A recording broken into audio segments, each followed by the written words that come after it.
in the state. It's been only 100 years or so since Jackson Hole was settled, and the residents of this small valley town are committed to preserving its storied past.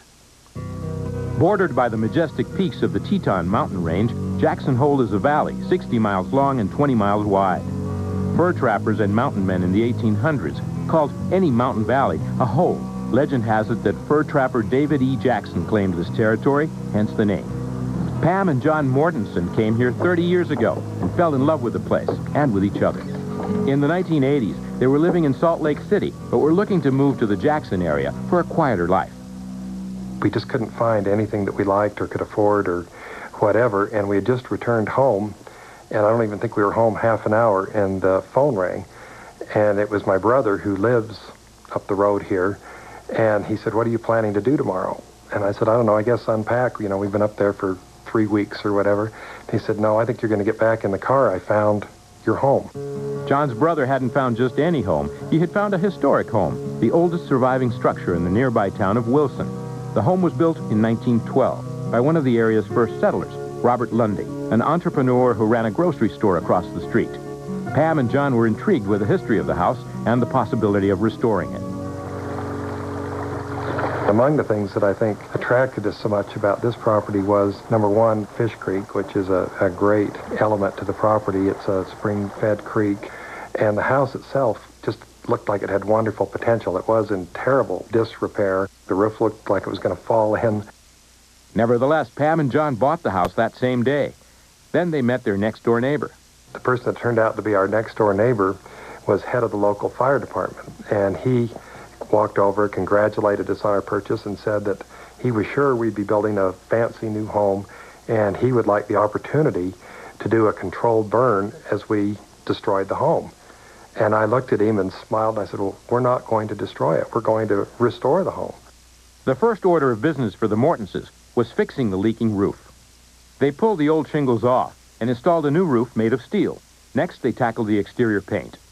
In many places, there was more bare wood than there was paint. Finally, we found a fellow who was a fishing guide and a painter more or less on the side. And he came up with the idea to take a high-speed water and spray the house to help remove a lot of the old paint and such. And with the stream right there, we had a great source of plenty of water. So he rented a pump and got the jet and blasted virtually all the paint off the house. After sanding, priming, and applying 4 coats of fresh paint to the house, Pam and John turned their attention to the interior. They removed layers of wallpaper, plastered all the walls, and repainted the interior with neutral colors. The result is a complementary backdrop for much of John's sculpture and furniture designs. We found that kind of continuity and neutral tones in the home lent itself to showing off my artwork, which, being our home as well as a studio, was important to us, and we wanted to create an environment that not only showed the work, but made people feel comfortable. The Mortensens' next project was moving a log cabin from Pam's family ranch to their new home. The cabin was restored to its original condition, updated with modern amenities, and now serves as a guest house and John's working studio. Well, after preserving this home as we have, we found that it was tremendously rewarding to live in a home that has the heart and soul that a home with history has. And we've been fortunate enough to get some historic photographs showing the way this home was at the time of its construction, with cowboys on their horses out front, people gardening the fields around it.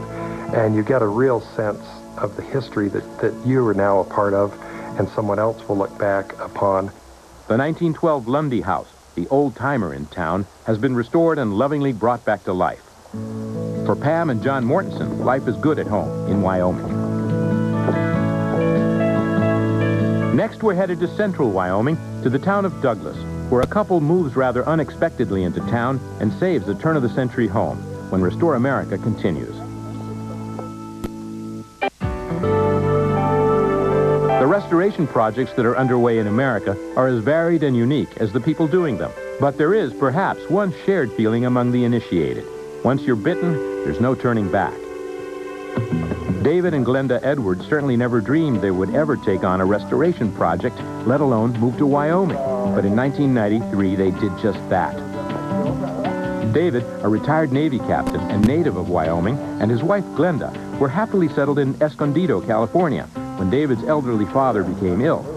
It was not a dream of mine to return to Wyoming, certainly. I had no intention of ever doing that. I've always liked Douglas, but I had no intention of ever living here. However, my father fell on hard times, had to go to a rest home, and I had to come back here and take care of the property. And Glenda one day said, hey, if you buy me that house, I'll move back to Douglas. And I said, I don't want to move to Douglas. And she says, oh yeah, we got to move to Douglas and we got to buy that house. That house was a four-square-style brick home built in 1903. And although it was in poor condition when a realtor showed it to the Edwards, Glenda had already made up her mind. I fell in love with this house. The first time I saw it, it was magical to me. It seemed to talk to me, the colors, the sounds, and we only went through it once before we said, we'll buy it. David was impressed with the structural engineering of the house and knew that the foundation would be solid for years. It was obvious that the place is extremely well built. And one of the marvels, in my opinion, is that the house is tied together with a series of iron bars and steel plates on the outside of the building. So that was, to me, an incredible engineering feat accomplished without the use of a computer. Glenda, however, was more impressed with what she found on the inside of the house. The first thing I noticed when I walked in were all the murals, and I was astounded that they were in such good condition. Though the house had been neglected, it had never been abused. I think everyone that lived here had treasured those murals. So the whole inside, a light beige. How about the windows? Should they be outlined in black? Yeah, like we have. The rest of the interior, however, was in bad shape and needed modern updating. David and Glenda decided they would start with the kitchen. We sat down and designed the kitchen. I wanted to make all of the cabinets a little taller because I am tall, and I was tired of leaning down, and we needed to maintain the integrity of the whole house in that kitchen. So doing the crown molding and having a 21st century kitchen in an old building wasn't an easy task. David and Glenda refinished the interior woodwork and repapered and painted walls. Floors were scrubbed, sanded, and refinished.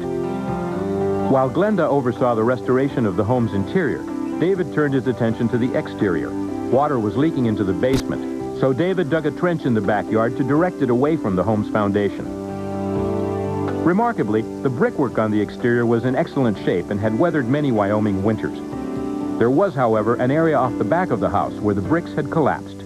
I tried several brick masons to come by and look at it and see if they could fix it, and they were all very leery because the bricks are, first of all, non-standard. They're not the same size as bricks are today. So I talked this fellow into finally doing the job, and he did it and matched the bricks, and it looks great.